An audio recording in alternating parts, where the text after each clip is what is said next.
Hello बच्चों, welcome to this video series of integrated circuit. बच्चों, पिछले वीडियो में हमने सीखा कि कैसे डीसी एनालिसिस परफॉर्म करेंगे डिफरेंशियल एम्पलीफायर के लिए। वहाँ थोड़ा सा मैंने आपको ट्रांजिस्टर के टेस्टिंग के लिए कुछ फंडामेंटल बातें भी सिखाई और आखिरी में मैंने आपसे बोला था कि डिफरेंशियल एम्पलीफायर के डीसी एनालिसिस में 3 केस हमें डिस्कस करने हैं। तो बच्चों, आज इस वीडियो सीरीज में वही 3 केस हमें स्टडी करना है और ये तीनों केस मैं आपको क्वेश्चन के प्रॉब्लम के माध्यम से समझाना चाहूंगा। और अगर इस टॉपिक से means DC analysis of differential amplifier वाले टॉपिक से न्यूमेरिकल क्वेश्चन बनाएगा तो यही 3 प्रॉब्लम जो 3 केस मैं डिस्कस करने जा रहा हूं इसी पे बेस्ड प्रॉब्लम्स आपसे पूछ सकता है। तो बच्चों, स्टार्ट करते हैं केस वन। और केस वन एक प्रॉब्लम के जरिए मैं आपको समझाना चाहूंगा कि क्वेश्चन ये है, प्रॉब्लम ये है, calculate V and VB in the given circuit. Circuit यहाँ पे देखिए बच्चों गिवन है और ये सर्किट बिल्कुल एग्जैक्ट डिफरेंशियल एम्पलीफायर की तरह है। बट यहाँ जो थोड़ा चेंजिंग है, यहाँ देखिए डिफरेंशियल एम्पलीफायर में यहाँ पे आर ई रेजिस्टेंस लगा था और इस रेजिस्टेंस में ट्रांजिस्टर के इमीटर करंट और इस ट्रांजिस्टर के इमीटर करंट का सम जा रहा था। मींस आई ई वन और आई ई टू का समेशन इसमें जा रहा था। मतलब यहाँ जो बच्चों करंट था, अगर मैं यहाँ आर ई को एक करंट सोर्स से रिप्लेस करता हूँ तो ये जो करंट सोर्स की वैल्यू होगी आई टी और इस आई टी की वैल्यू होगी बच्चों 2IE। और ये करंट एक कांस्टेंट करंट होगा क्योंकि यहाँ जो वोल्टेज आया था, लास्ट वीडियो में मैंने आपसे बताया था -VBE और वो फिक्स है। सपोज हमने ट्रांजिस्टर का कटिंग वोल्टेज 0.7 ले लिया तो यहाँ 0.7 और यहाँ पे -10, तो दोनों टर्मिनल का वोल्टेज फिक्स है, रेजिस्टेंस की वैल्यू फिक्स है। इसका मतलब यहाँ जो करंट फ्लो करेगा बच्चों आर ई में, उस करंट की वैल्यू क्या होगी, फिक्स होगी, कांस्टेंट होगी। यही कारण है कि इस आर ई रेजिस्टेंस को मैं करंट सोर्स से कांस्टेंट करंट सोर्स से रिप्लेस कर दिया। यहाँ जो आई टी है वो क्या है बच्चों, एक कांस्टेंट करंट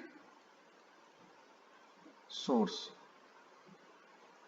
और सब बच्चे जानते हैं कि आईसी डिजाइनिंग में कांस्टेंट करंट सोर्स अगर कहीं यूज करना है तो निश्चित तौर पे हमें करंट मिरर सर्किट यूज करना पड़ेगा। मींस बच्चों यहाँ जो आर ई रेजिस्टेंस लगा था उस आर ई रेजिस्टेंस को मैंने करंट मिरर सर्किट से रिप्लेस कर दिया। ठीक है, तो अब करंट मिरर सर्किट का मैं इतना बड़ा डायग्राम नहीं बनाना जाऊंगा। यहाँ सिंपली उसका मैंने एक इक्विवेलेंट डायग्राम बना दिया। यहाँ मैंने एक कांस्टेंट करंट सोर्स ले लिया और इस कांस्टेंट करंट सोर्स की वैल्यू है आई टी और आई टी इस करंट और इस करंट मतलब Q1 ट्रांजिस्टर के इमीटर करंट, दोनों इमीटर करंट के सम के इक्वल है। तो बच्चों यहाँ टोटल करंट की वैल्यू गिवन है, आपको प्रॉब्लम में दे रखा है टोटल करंट की वैल्यू 2 मिली एम्पियर। ठीक है, ये गिवन है आपको 2 मिली एम्पियर और कुछ डेटा गिवन है, बीटा वेरी हाई और cut in voltage of transistor 0.7। और आपसे बताने की जरूरत नहीं है, यहाँ Q1 और Q2 आइडेंटिकल हैं। यहाँ देखिए बच्चों हमने 2 वोल्ट का डीसी सिग्नल दोनों ट्रांजिस्टर पे अप्लाई किया है। तो आपको प्रश्न में ये पूछ रहा है कि find the value of VA and VB। तो चलिए स्टार्ट करते हैं। सबसे पहले तो हमें ये चेक करना पड़ेगा कि दोनों ट्रांजिस्टर ऑन है कि ऑफ है। मींस हमें दोनों ट्रांजिस्टर की टेस्टिंग करनी पड़ेगी। तो यहाँ देखिए, यहाँ जो वोल्टेज है -10 नेगेटिव वोल्टेज है और यहाँ पे 2 वोल्ट है और कट इन वोल्टेज बच्चों गिवन है 0.7। इसका जो कट इन वोल्टेज है वो 0.7 है। तो अगर इसका कट इन वोल्टेज 0.7 है, यहाँ पे देखिए 2 वोल्ट है और यहाँ नेगेटिव वोल्ट है, तो जाहिर सी बात है बच्चों कि इस जंक्शन पे ये जो ईबी जंक्शन है इसके क्रॉस जो वोल्टेज अप्लाई होगा वो 2 वोल्ट से ग्रेटर होगा। और अगर 0.7 वोल्ट से ग्रेटर होगा, भाई यहाँ पे 2 वोल्ट है, यहाँ पे कोई नेगेटिव वोल्टेज है, तो जब आप डिफरेंस, पोटेंशियल डिफरेंस निकालोगे तो निश्चित तौर पे 2 से ग्रेटर आएगा। 2 से ग्रेटर मीन्स 0.7 से ग्रेटर, 0.7 से ग्रेटर मीन्स Q1 ट्रांजिस्टर क्या हो गया बच्चों, ऑन हो गया। तो अगर Q1 ट्रांजिस्टर ऑन हो गया तो यहाँ का वोल्टेज आप बड़े इजीली कैलकुलेट कर सकते हो। ये देखिए ये 2 है, आप यहाँ से यहाँ KVL अप्लाई करो तो 2 minus 0.7 it will be 1.3 volt. बात समझ में आई? ये वोल्टेज हो गया 1.3 वोल्ट। अब यहाँ देखिए ये 2 वोल्ट है, ये 1.3 है, तो इसके क्रॉस जो वोल्टेज आया 0.7 आया। इसका मतलब ये वाला भी ट्रांजिस्टर क्या है बच्चों, ऑन है। तो इसके EB जंक्शन के क्रॉस वोल्टेज 0.7 है। ठीक है, तो Q1 एंड Q2 दोनों क्या है बच्चों, ऑन है।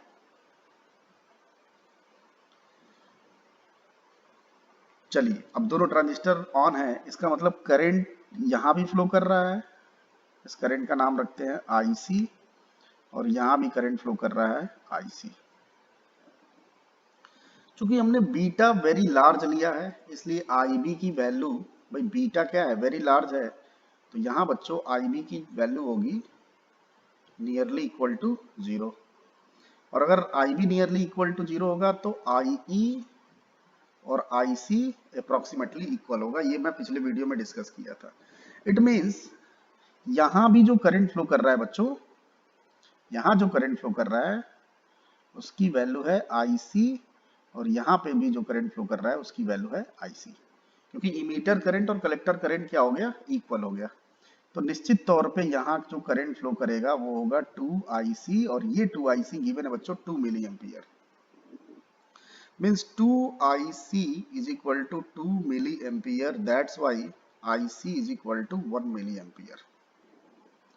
तो IC हमने कैलकुलेट कर लिया, और ये 1 मिली एम्पियर इस IC की भी वैल्यू है और इस IC की भी वैल्यू है।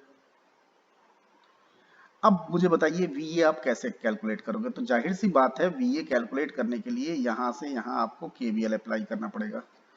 तो यूजिंग KVL, चलिए अप्लाई कीजिए। 10 माइनस, ये देखिए 1 milli ampere into 2 kilo ohm दिया हुआ है resistance, 2 kilo ohm is equal to VA। तो यहां से बच्चों मिली एम्पियर और किलो ओम ये कैंसिल आउट हो जाएगा और ये हो जाएगा 2। फाइनली VA की वैल्यू हमारे पास आ जाएगी 8 वोल्ट। सिमिलरली यहां आप KVL अप्लाई कीजिए। तो यहां जब बच्चों आप KVL अप्लाई करोगे तो 10 माइनस, फिर से वही चीज, 10 minus 1 milli ampere into 2K, 1 milli ampere into 2K is equal to VB।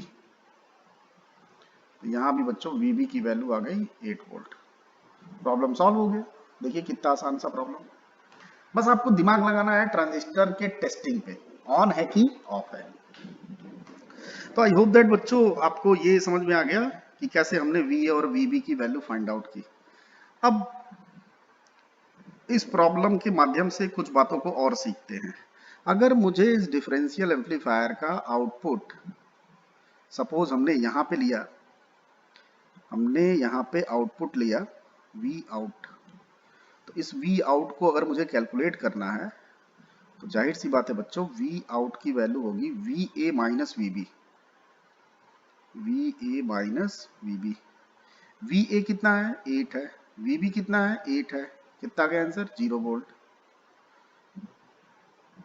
बात समझ में आई? अब देखिए यहां से कुछ बातों को हम लोग सीखेंगे। भाई आउटपुट 0 आ गया, अब एक बड़ा ही इंपॉर्टेंट ऑब्जर्वेशन करने जा रहे हैं हम लोग। आप भी ध्यान से ऑब्जर्व कीजिएगा कि अगर हमने Q1 ट्रांजिस्टर और Q2 ट्रांजिस्टर पे सेम वोल्टेज अप्लाई किया तो आउटपुट कितना आ गया, 0 आ गया। इट मीन्स बच्चों ये जो पूरा एम्पलीफायर है जिसको हम डिफरेंशियल एम्पलीफायर बोल रहे हैं, अगर मैं इस डिफरेंशियल एम्पलीफायर पे सेम इनपुट अप्लाई कर रहा हूं, सेम सिग्नल अप्लाई कर रहा हूं, तो ये आउटपुट में कोई रिस्पांस नहीं दे रहा है। मीन्स ये सेम सिग्नल को, जिसको आप कॉमन सिग्नल भी बोल सकते हो, ये कॉमन सिग्नल को इग्नोर कर रहा है। बात समझ में आई? दूसरे भाषा में अगर इसको बोले, दूसरे लैंग्वेज में बोले हम, तो Q1 और Q2 ट्रांजिस्टर या overall differential amplifier common signal को रिजेक्ट कर रहा है। बात समझ में आई बच्चों? तो इसका मतलब ये हुआ कि डिफरेंशियल एम्पलीफायर इग्नोर्स, इस बात को मैं यहां पे लिखता हूं, differential amplifier ignores common signal,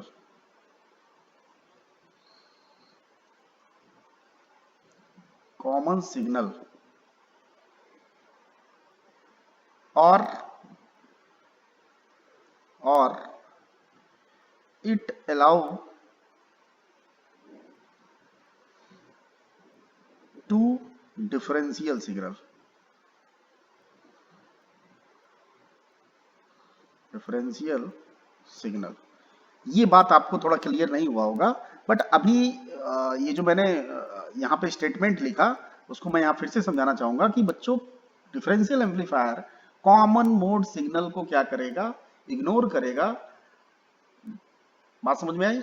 ये किसको एक्सेप्ट करेगा, किसको अलाउ करेगा, किसको एम्पलीफाई करेगा? तो दोनों इनपुट के डिफरेंस को एम्पलीफाई करेगा, दोनों इनपुट के डिफरेंस को अलाउ करेगा, जिसे हम क्या बोलेंगे, डिफरेंशियल सिग्नल बोलेंगे। तो ये बात तो तय हो गई बच्चों की differential amplifier common mode signal को अलाउ नहीं करता है, डिफरेंशियल सिग्नल को अलाउ करता है। आगे के एग्जांपल में और भी आपको क्लियर होगा, जो मैं बाकी के दो केस में डिस्कस करने वाला हूं अभी। तो ये स्टेटमेंट बड़ा ही महत्वपूर्ण है आपके लिए। जब मैं आपको ऑपरेशनल एम्पलीफायर पढ़ाऊंगा तो इसकी जरूरत पड़ेगी, इसलिए आप इसको अच्छे से दिमाग में बैठा लेंगे। इस स्टेटमेंट में मैं ये भी लिख सकता हूं कि अगर डिफरेंशियल एम्पलीफायर कॉमन सिग्नल को इग्नोर कर रहा है, इसका मतलब कॉमन सिग्नल डिफरेंशियल एम्पलीफायर के लिए एज अ एरर ट्रीट करेगा। तो it means common signal is common, it means common signal as an error for differential amplifier। बात समझ में आई? और डिफरेंशियल एम्पलीफायर की इस एरर को रिजेक्ट करने की एबिलिटी होनी चाहिए, और यहां हम देख रहे हैं ऐसा है भी, क्योंकि कॉमन सिग्नल हमने अप्लाई किया तो रिस्पांस क्या आया, जीरो आया, आउटपुट वोल्टेज क्या आया, जीरो आया। तो differential amplifier is able to reject common signal।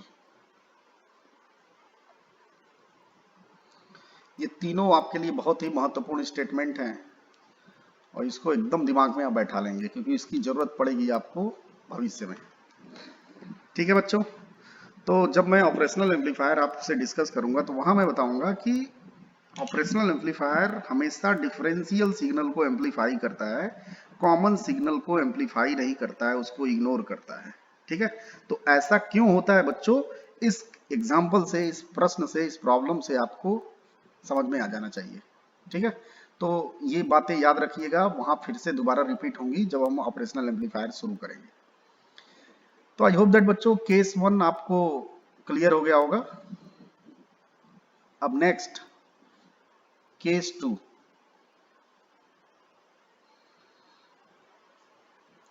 Exact यही problem, same as it is, लेकिन इस बार सर्किट डायग्राम थोड़ा सा डिफरेंट है।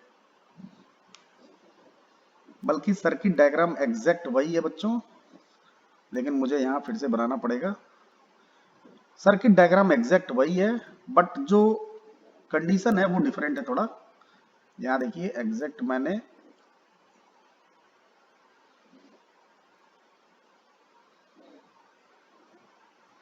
से बनाते हैं।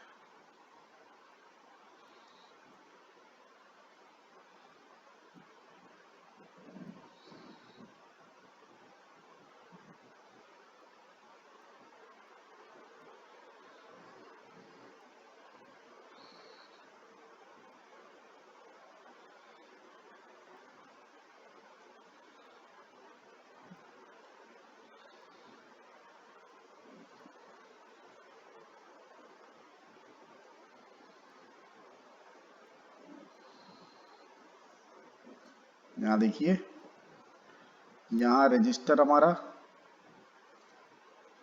इधर भी एक रजिस्टर,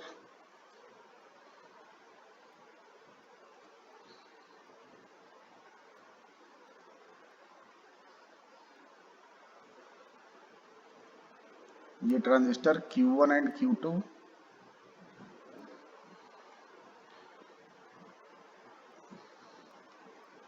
और यहाँ एक कांस्टेंट करंट सोर्स,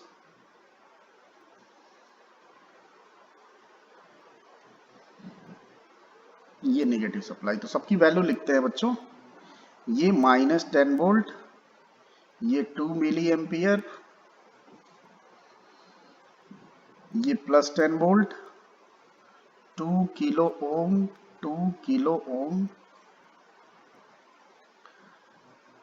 यहाँ इनपुट अप्लाई किया गया है 2 वोल्ट का डीसी, और यहाँ पे कोई इनपुट नहीं अप्लाई किया गया है, ग्राउंडेड है। ये बात समझ में? ये है बच्चों VA और ये है VB। बात समझ में? तो प्रश्न वही है, calculate the value of VA and VB। तो आइए स्टार्ट करते हैं। तो सबसे पहले तो देखिए, ये 2 वोल्ट है, ये 0 वोल्ट है। तो अगर मैं इस ट्रांजिस्टर Q1 की बात करूं, Q1 ट्रांजिस्टर को हमने देखा एग्जैक्ट पिछला सिचुएशन, पिछले केस वाला कंडीशन यहाँ भी है। इट मीन्स बच्चों ट्रांजिस्टर क्या है, ऑन है। तो Q1 बच्चों क्या हो गया, ऑन हो गया। और अगर Q1 ऑन है तो जाहिर सी बात है कि उसके EB जंक्शन के क्रॉस जो वोल्टेज आएगा वो 0.7 होगा। और यहाँ बच्चों अगर ये 0.7 है तो ये वाला वोल्टेज कितना हो जाएगा, 2 माइनस 0.7, 1.3 वोल्ट। बात समझ में आई? अब बच्चों सवाल ये है कि Q2 का क्या होगा।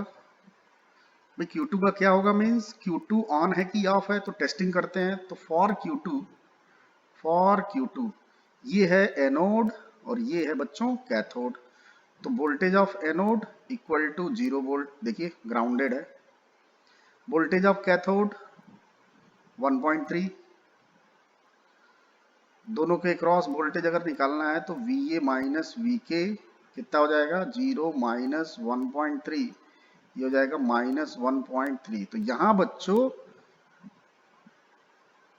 एनोड और कैथोड के क्रॉस जो वोल्टेज आया उसकी वैल्यू 0.7 से लेस है। भाई उसके कट इन वोल्टेज जो कि 0.7 है उससे क्या है, लेस है, क्योंकि इसकी value -1.3 I. That's why Q2 जो है बच्चों वो क्या है, ऑफ है। यहाँ देखिए Q2 ऑफ हो गया। तो अगर बच्चों Q2 ऑफ है तो जाहिर सी बात है कि Q2 में कोई करंट फ्लो नहीं कर रहा है। मीन्स यहाँ बच्चों करंट की वैल्यू हो गई 0 एम्पियर। और ये वाला जो करंट है भाई, यहाँ 0 एम्पियर है तो यहाँ भी बच्चों क्या हो जाएगा, 0 एम्पियर। ठीक है, चूंकि ये करंट इन दोनों ट्रांजिस्टर के इमीटर करंट का सम है, और एक ट्रांजिस्टर का इमीटर करंट बच्चों 0 अगर आ गया तो निश्चित तौर पे ये वाला जो करंट होगा, टोटल करंट, वो ड्रॉन होगा Q1 के इमीटर से। Means emitter current of Q1 will be 2 milli ampere. ये पॉइंट मैं आपको फिर से समझाना चाहूंगा कि हमने चेक कर लिया, हमने टेस्ट कर लिया कि Q2 ऑफ है। Q2 ऑफ है मींस कट ऑफ मोड में, कट ऑफ मोड में ट्रांजिस्टर में कोई करंट फ्लो नहीं करता है। मींस वो एज अ ओपन सर्किट की तरह ट्रीट करेगा। भाई Q2 यहां मैं लिख दे रहा हूं, acts as a open circuit. ठीक है, तो जिसके कारण इस अगर ये ओपन सर्किट की तरह ट्रीट कर रहा है तो इसलिए इसमें करंट की वैल्यू क्या होगी बच्चों, 0 होगी। ये करंट हमको पता है कि इन दोनों करंट का सम होता है। तो अगर एक करंट हमें पता चल गया 0, तो इसलिए इसमें भी जो करंट होगा बच्चों वो 2 मिली एम्पियर हो जाएगा। और चूंकि बीटा हमने वेरी लार्ज लिया है इसलिए इमीटर करंट और कलेक्टर करंट की वैल्यू किसी भी ट्रांजिस्टर के लिए क्या होगी, सेम होगी, क्योंकि बीटा वेरी हाई है। तो यहाँ करंट बच्चों 2 मिली एम्पियर हो गया। ठीक है, बस क्या हमारा काम बन गया। अब हम एक लूप लगाएंगे छोटा सा, 10 वोल्ट टू VA। ठीक है, KVL अप्लाई करेंगे और VA की वैल्यू फाइंड आउट कर लेंगे। सिमिलरली यहां से यहां तक एक लूप लगाएंगे और VB की वैल्यू फाइंड आउट कर लेंगे। तो चलिए करते हैं। अगर अप्लाई किया हमने KVL, अप्लाई KVL, ऊपर से चलेंगे, ऊपर देखिए 10 वोल्ट है, तो 10 minus 2 milli ampere into 2K, 2 milli ampere multiplied by 2K is equal to VA। ठीक है, तो ये हो गया 10 minus milli ampere, kilo cancel, ये हो जाएगा 4 VA। दैट्स वाई VA की वैल्यू आ गई बच्चों 6 वोल्ट। आई होप दैट आपको समझ में आ गया होगा कि VA कैसे 6 वोल्ट आ गया। बात समझ में आई?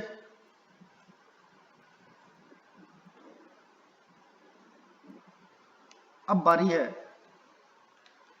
VB की वैल्यू। तो VB की वैल्यू कैसे आप निकालोगे? तो यहाँ देखिए बच्चों, यहाँ जो वोल्टेज ड्रॉप होगा, भाई यहाँ पे 0 एम्पियर करंट है, तो यहाँ जो वोल्टेज ड्रॉप होगा वो 0 वोल्ट होगा। ठीक है, अगर ये 0 वोल्ट होगा तो VB की वैल्यू डायरेक्ट 10 वोल्ट आ गई। तो यहाँ VB की वैल्यू क्या आ जाएगी बच्चों? 10 वोल्ट। तो आई होप दैट बच्चों आपको ये समझ में आ गया होगा कि कैसे मैंने इस सर्किट के लिए, इस केस के लिए, इस प्रॉब्लम के लिए VA और VB की वैल्यू फाइंड आउट की। अब बारी है, मुझे अगर आउटपुट वोल्टेज निकालना हो तो how to determine output voltage. तो ये आउटपुट वोल्टेज बच्चों, ये इसके क्रॉस हम ले रहे हैं V output, means V output equal to VA minus VB। VA की वैल्यू बच्चों आ गई 6 वोल्ट और VB की वैल्यू आ गई 10 वोल्ट। तो जाहिर सी बात है ये वाली वैल्यू आ जाएगी -4 वोल्ट। तो आउटपुट वोल्टेज क्या आया? निगेटिव आया। और केस ये है कि जो ट्रांजिस्टर पे, यहाँ ध्यान दीजिएगा आप, अगर मैं इसको Vin1 लेता हूँ और इसको मैं Vin2 लेता हूँ, ये जितने भी केस मैं यहाँ डिस्कस कर रहा हूँ, एग्जैक्ट यही चीज मैं ऑपरेशनल एम्पलीफायर का जब मैं वर्किंग बताऊंगा, एग्जैक्ट यही चीज, इसी कॉन्सेप्ट को लेके, इसी केस को लेके मैं आपको वो समझाऊंगा। तो यहाँ बच्चों हमने V इन की वैल्यू, Vin1 की वैल्यू Vin2 से ग्रेटर की। मीन्स ये वाला जो वोल्टेज है, इसका इनपुट वोल्टेज इसके इनपुट वोल्टेज के, Q2 के इनपुट वोल्टेज से क्या है? ग्रेटर है। मीन्स ये जो केस है Vin1 ग्रेटर देन Vin2, तो जब Vin1 ग्रेटर देन Vin2 है तो आउटपुट वोल्टेज आप याद रखिएगा कि निगेटिव आएगा। और जब दोनों इक्वल था, जो केस 1 था उसमें दोनों क्या था? इक्वल था। Vin1 is equal to Vin2 था, तो आउटपुट वोल्टेज क्या आया था? 0 आया था। Vin1 ग्रेटर है तो नेगेटिव आया। अब तीसरे केस में देखते हैं। तीसरे केस में हम Vin1 लेस देन Vin2 रखेंगे। तो आइए केस 3 डिस्कस करते हैं। और ये केस 2 आपको बिल्कुल अच्छे से समझ में आ गया होगा। एग्जैक्ट यही चीज हम केस 3 के लिए करेंगे। ये था हमारा केस 2। अब आते हैं हम केस 3 में। तो इस डायग्राम को मैं कॉपी कर लेता हूं। सर्किट डायग्राम एग्जैक्ट यही रहेगा।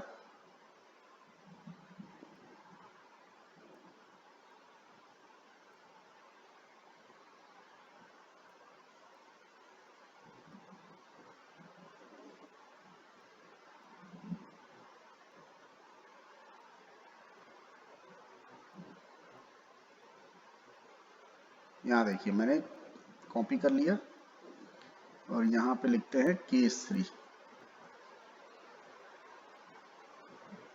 केस 3 और कुछ चीजों को मैं रफ कर देता हूँ, इसको मिटाते हैं। जो भी हमने कैलकुलेशन किए हैं उसको मैं रफ करता हूँ पुराने केस में, क्योंकि ये वाला डायग्राम पुराने केस का है। इसको मैं रफ करता हूँ।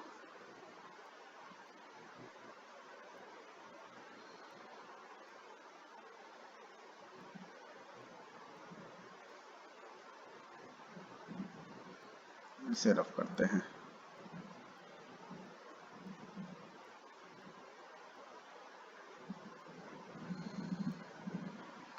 इस बार बच्चों हमने केस लिया v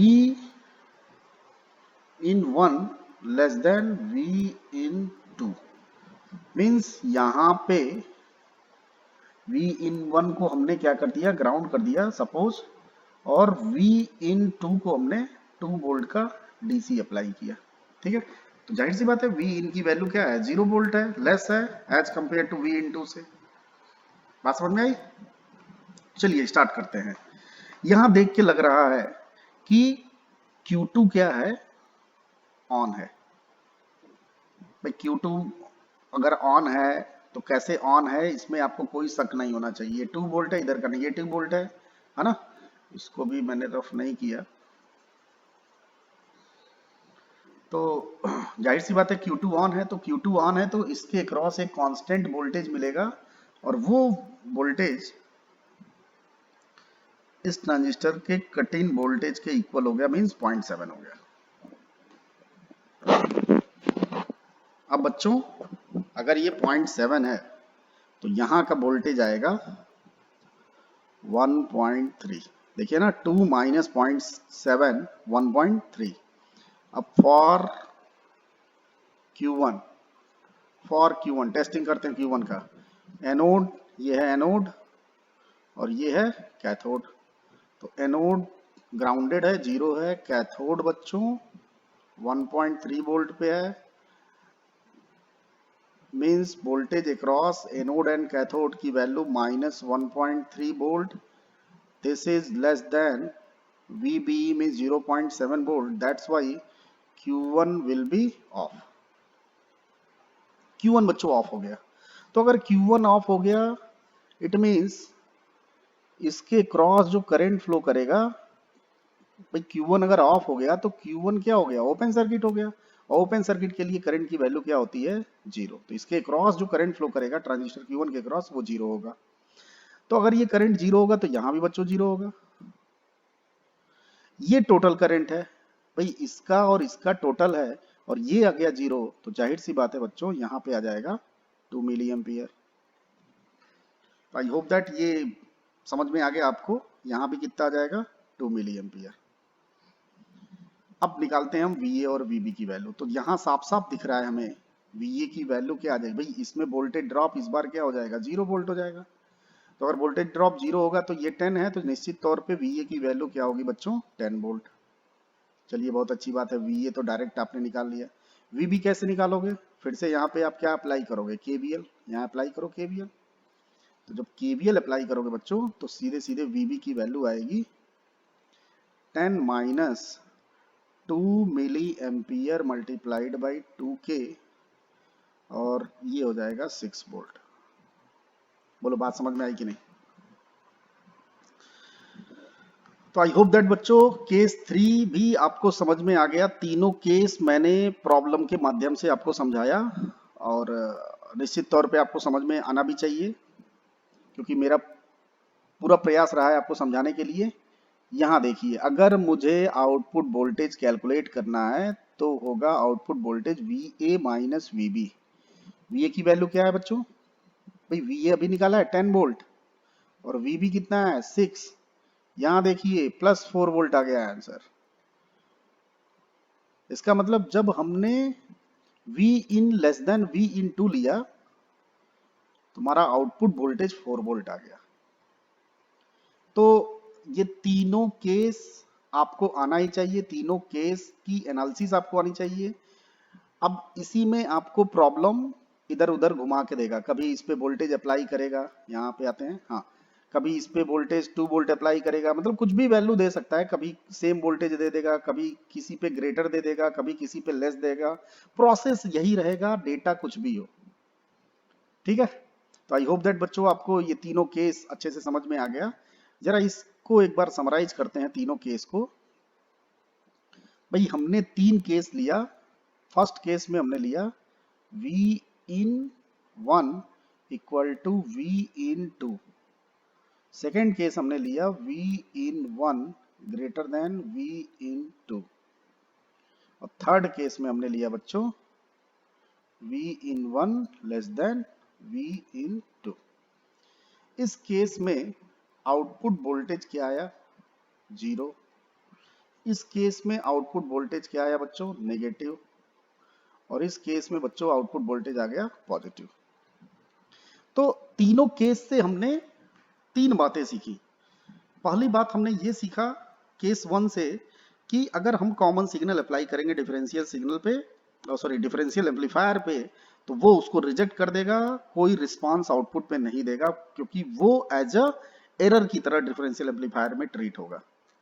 ठीक है, तो कभी भी डिफरेंशियल एम्पलीफायर में कॉमन सिग्नल है तो समझ लेना बच्चों कि अगर वो आइडियल डिफरेंशियल एम्पलीफायर है तो आउटपुट वोल्टेज क्या आएगा, 0 आएगा। ठीक है, और प्रैक्टिकल होगा तो क्या होगा वो हम बाद में डिस्कस करेंगे। तो यहां हमने सीखा कि भैया हमें कॉमन मोड सिग्नल को डिफरेंशियल एम्पलीफायर रिजेक्ट करेगा, इग्नोर करेगा। किसको एक्सेप्ट करेगा, किसको एम्पलीफाई करेगा, किसको अलाउ करेगा, डिफरेंशियल सिग्नल को।